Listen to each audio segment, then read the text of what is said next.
आदरणीय व्यासपीठ, सर्व लोकप्रतिनिधी, सर्व अधिकारी कर्मचारीगण, जमलेले शेतकरी बंधू, माता भगिनी, पत्रकार मित्रांनो,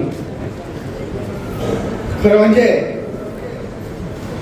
आपला हा आजचा श्री छत्रपती शिवाजी महाराज महाराजस्व अभियान आणि हे अभियान आपल्या देशाचे माननीय पंतप्रधान महोदय यांच्या नेतृत्वात वेगवेगळे जे कार्यक्रम देशात चालू आहेत आणि खास करून आज आपल्या राज्याचे लाडके आणि यशस्वी मुख्यमंत्री महोदय यांचा जो वाढदिवस आणि त्या वाढदिवसाच्या दिवशी त्यांनी सांगितलं की वाढदिवस ते कधी करत नाही, परत नाही. आणि त्याच दिवशी खरं म्हणजे आपल्याला दुर्दैवाने अजितदादांची जयंती पण त्या दिवशी होती, ते आपल्याला नाही आहे दुर्दैवाने. महाराजस्व अभियानाची सुरुवात आपल्या राज्याचे महसूल मंत्री महोदय बावनकुळे साहेब, चंद्रशेखरजी बावनकुळे साहेब यांनी सुरुवात केली आणि बघता बघता संपूर्ण राज्यामध्ये याची एक चांगली संधी नागरिकांना, लोकप्रतिनिधींना आणि अधिकारी कर्मचाऱ्यांनाही मिळाली. संधी हा शब्द मी याकरता वापरला की आपण ज्या काही योजना मित्रांनो, माता भगिनींनो देतो त्या नेमक्या असतात काय?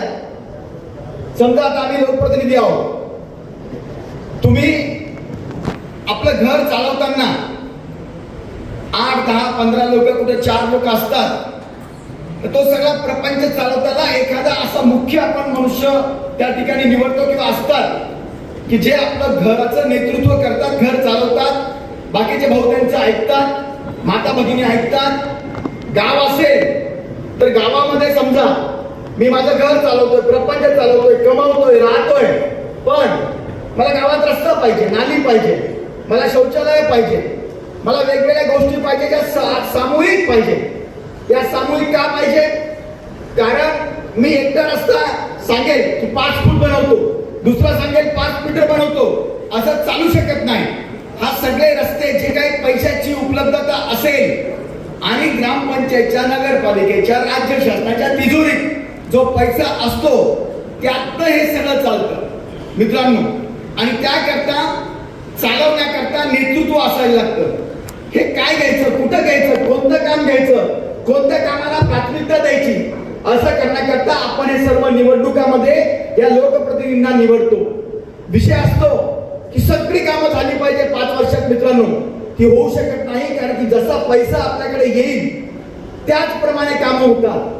आपल्याला जर वाटत असेल की फार मोठे लोक काही मी ऐकलंय की सगळं हे चालतं, हे इन्कम टॅक्स मधून चालतं का फक्त? काही मोठ्या लोकांना मी ऐकताना बघितलंय, आमच्या करात हे सगळं चालतं, तुम्ही फुकटच्या स्कीम का देता, ही वाटप का करता, असे काही मोठे लोक सांगतात. काही राज्य शासन योजना आणतं तेव्हा हा डायरेक्ट तुम्हाला अवजाराच्या स्वरूपात, वस्तूच्या स्वरूपात आणि कधी कधी पैशाच्या स्वरूपातही ते द्यावं लागतं. कारण तितका हातात खेळता पैसा राहिला तर तो मार्केटमध्येच मित्रांनो येतो. आणि असं करताना ज्यांना असं वाटतं की फक्त इन्कम टॅक्स मधून चालतं, त्यांना मी सांगू इच्छितो की इन्कम टॅक्स मधून आपला देश, राज्य फक्त 15% वरती चालत नाही. हे बाकीचं सर्व जे चालतं ते कॉमन मॅन, अगदी झोपडपट्टी पासून तर इमारतीत राहणाऱ्या प्रत्येक माणसाच्या करातून चालतं. तुम्ही सांगाल आम्ही तर कधी कर भरत नाही जास्त, किंवा आम्ही कधी जाऊन नळपट्टी वगैरे भरतो, फक्त बाकीचे कर आम्ही भरत नाही. पण मित्रांनो, तुम्हाला हे माहित असलं पाहिजे की प्रत्येक कर भरल्याशिवाय आपण जगूच शकत नाही. मी माझ्या पहिल्यांदा जेव्हा 2009च्या इलेक्शनला उभं राहिलो होतो तेव्हाही बोललो होतो, हे सगळं चालतं कुठून? जर मी एखादा शर्ट विकत घेतला 700 रुपयाचा, तर त्या फॅक्टरीमध्ये तो बनतो 350-400 रुपयामध्ये. पण त्याला 150 रुपये जेव्हा केंद्राच्या, राज्याच्या तिजोरीत तो टाकत नाही तोपर्यंत ते शर्ट मार्केटमध्ये विक्रीला येत नाही. म्हणजे 450चा शर्ट 700ला काय आला? आपण दिले म्हणून चष्मा घ्या, टिकली, पावडर, कंगवा, टोपी, काहीही घ्या, तुम्ही माहीत घ्या, त्या सगळ्यांचा 1 करोड रुपये जर पैसा आपण त्या केंद्राचा आणि राज्याचा भरला तरच त्या गोष्टी आपल्याला परचेस करता येतात आणि त्यावर तो दुकानदार त्याचा नफा लावतो आणि त्यातनं हे सगळं चालतं. मी तर काय सांगितलं, ह्याच्या काही स्कीमा आहेत सगळ्या महाराजस्व अभियानाच्या निमित्ताने बऱ्याच गोष्टी सन्माननीय महसूल मंत्री महोदयांनी तुम्हाला अवगत करून दिलेल्या आहेत. आता जो आपल्या सगळा उहापोह झाला, अगोदर काय व्हायचं, रस्त्यांची भांडणं व्हायची. कशी व्हायची म्हणजे मी सगळ्यांना बोलत नाही, पण काही काही शेतकरी आपल्याला जो नकाशावर रस्ता आहे, जो शिवाचा रस्ता आहे त्याला पण अडवतात आणि तो सरकारी रस्ता आहे त्याला अडवायचा काही संबंध येत नाही. मग व्हायचं काय, त्याच्या तारखा व्हायच्या. जर त्यांनी तो अडवला तर आपल्याला जाऊन दादागिरी करता येत नाही कायद्याने किंवा करूही नाही. परंतु मग तहसीलदार महोदयांकडे त्याचं प्रकरण चालायचं, वर्षानुवर्ष ते प्रकरण चालायचं. तहसीलदाराने निर्णय दिला की एसडीएम साहेब, मग कलेक्टर आणि मग सेशन कोर्ट आणि मग हायकोर्ट, अशी सगळी चक्री चालली. आता निर्णय घेतलाय शासनाने, जर तो नकाशावर रस्ता असेल, फक्त त्या शेतकऱ्यांनी ज्यांनी अडवला, कुणी अडवो, त्यांना फक्त समजून सांगायचं 8 दिवसाच्या आत बाबा रे तो रस्ता तू मोकळा करून दे.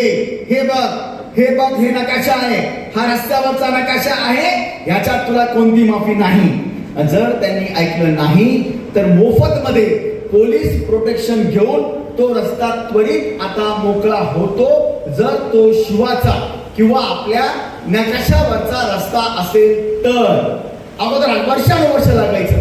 जर समजा काही शेतकऱ्यांना मागे जायला रस्ता नाहीये तर त्याला रस्ता द्यावा लागतो आपल्याला. पण काही काही जणांना रस्ता असतो थोडा लांबून, त्यांना वाटतं मला शॉर्टकट पाहिजे. शॉर्टकट नाही मिळू शकणार, कारण त्या शेतकऱ्यांचा बिचाऱ्यांना एकतर आपण आता अल्पभूक झालोय, 1 एकर, 2 एकर, 3 एकर आणि त्यातून रस्ता दिला. रस्ता ना द्यायचा असं नाही म्हणत मी, पण थोडा दुरून आहे रस्ता, पण मला शॉर्टकट पाहिजे म्हणून मी लोकांच्या जमिनीवर डोळा ठेवला. ते काही उचत नाही, थोडं कामात गुंतलेलं आहे. 70% जमिनीचे लफडे, माझं हे माझं ते. आणि मी या निमित्ताने सर्व तलाठी महोदयांना सांगू इच्छितो, मी केव्हा केव्हा बघतोय, मी एखादी जमीन घेतली आणि मी फेरफार करता ऑनलाईन केली, 15 दिवसात जर कोणी ऑब्जेक्शन घेतलं नाही तर ती फेरफार करावीच लागते. पण काही जण मुद्दाम काही संबंध नसताना एखादं ऑब्जेक्शन टाकतात. जर त्याच्याकडे पुरावे असतील तर मी समजू शकतो, पुरावे नाहीये आणि माझं ऑब्जेक्शन आहे, असे ऑब्जेक्शन ताबडतोब निकाली काढले पाहिजे आणि त्याच्या नावावर करून दिलं पाहिजे. जर त्याच्याकडे पुरावे असतील आपण त्याला न्याय देऊया, काही हरकत नाही.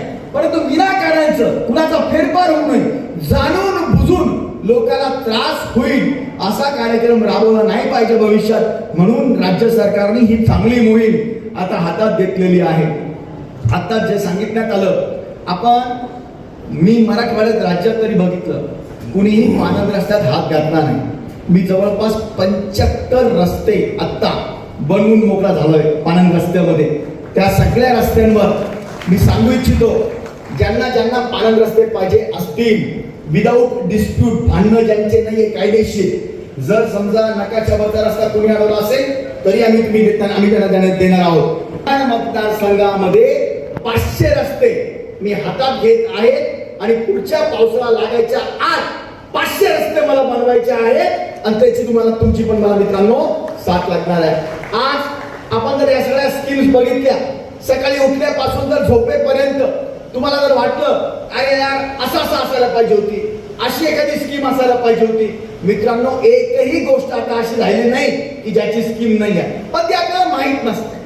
आपल्याला माहित नसते म्हणून समजा आता कुणाला शाळेच्या बाबतीमध्ये एक प्रॉब्लेम आहे, स्कॉलरशिप पाहिजे, ते आपण स्कीम्स आहेत. आता तर काही मॅट्रिक पर्यंत किंवा यापर्यंत पैसे लागत पण नाही, परंतु या उपरही ज्या स्कीम्स मी सांगितलं, राज्यामध्ये अगोदर काय कामगारांच्या योजना नव्हत्या का, होत्या, पण लोकांना कळायचं नाही. म्हणून आम्ही काय केलं, 80 मित्र निवडले, प्रत्येकाच्या घरी पाठवलं, त्यांची नोंदणी केली, त्यांना पेट्या दिल्या, त्यांना भांडेकुंडे दिले.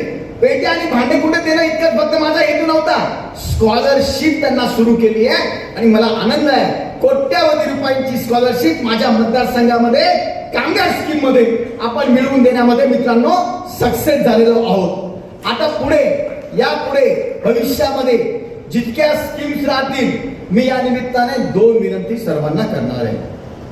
बघा, सर्व अधिकारी मित्र आणि कर्मचाऱ्यांना मी सांगू इच्छितो, हे सगळ्या गोष्टी लोकांना समजत नाही, उमजत नाही. हे आपलं काम आहे त्यांना समजून सांगायचं. पण होतं काय, आपण कसं तरी 10-11 त्या गावात येतो आणि त्याच्यानंतर 4-5 वाजले की घरी चालले जातो.